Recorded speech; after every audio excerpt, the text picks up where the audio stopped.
Hi, I'm Kevin from M&E Services, and in this very quick video we're going to talk about antifreeze valves.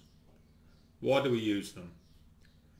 Heat pump systems predominantly would work off having glycol in the system, like an antifreeze.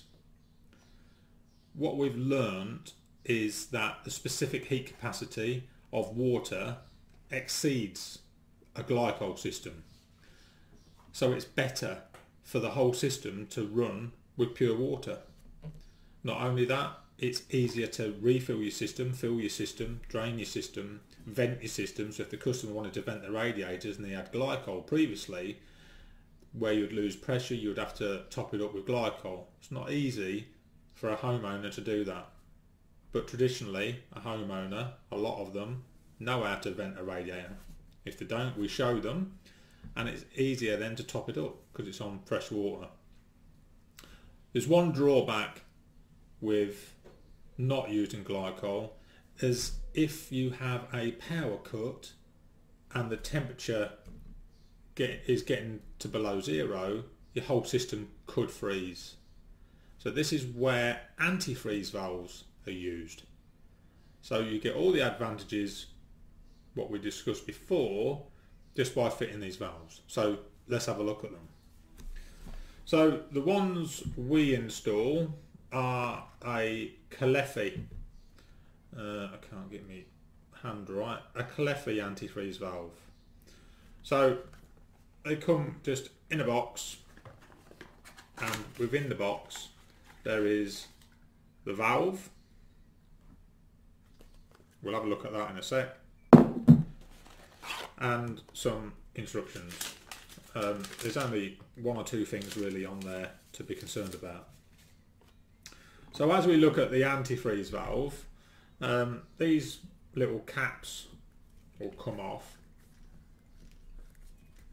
just protecting the thread, and they come off both sides, and then you put a fitting on to the thread and away to your pipe work.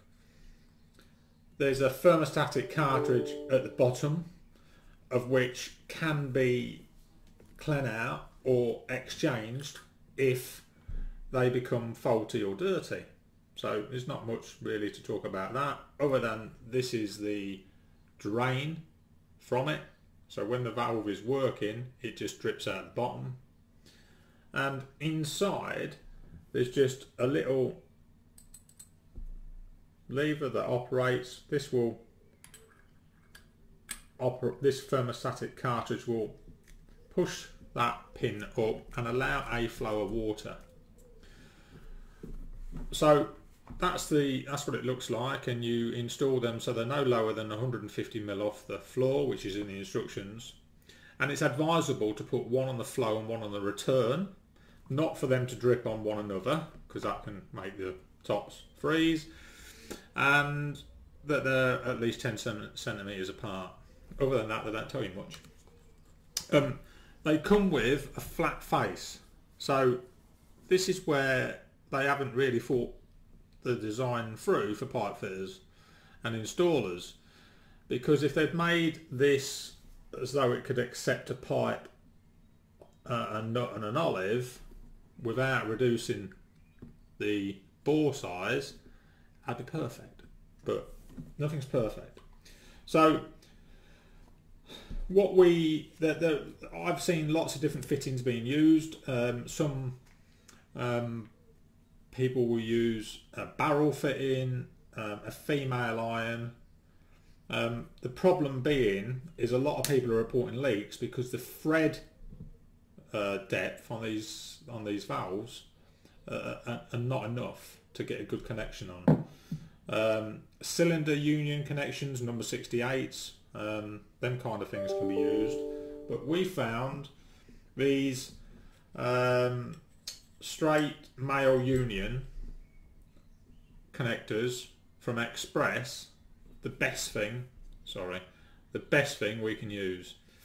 So this is a 28 mil press fit connection on the system that we're going to put these valves on. They're a 28, it's a 28 primary pipework system. But what you've got to be careful of is this union part here is a size up. So you naively order an inch antifreeze valve the very first time you do it. But what you actually need to order is the 1.25 inch, which is the 108-701. Because if you're onto 28mm pipe work, when you take this to bits like so, you're left with an 1.25 inch thread, which will come with a washer.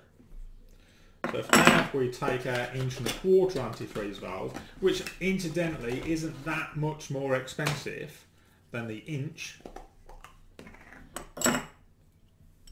we just make one, connect the other, and it, with a pair of adjustables or spanners or whatever you want to use, it will make a tight connection, and it's full bore. So that's what we find the best fitting to use. Bam on.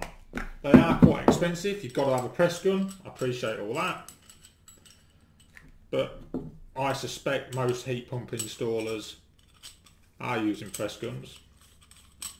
Definitely the best thing to use in their opinion, and that is what one looks like with both of the half unions on them, which I think is quite neat.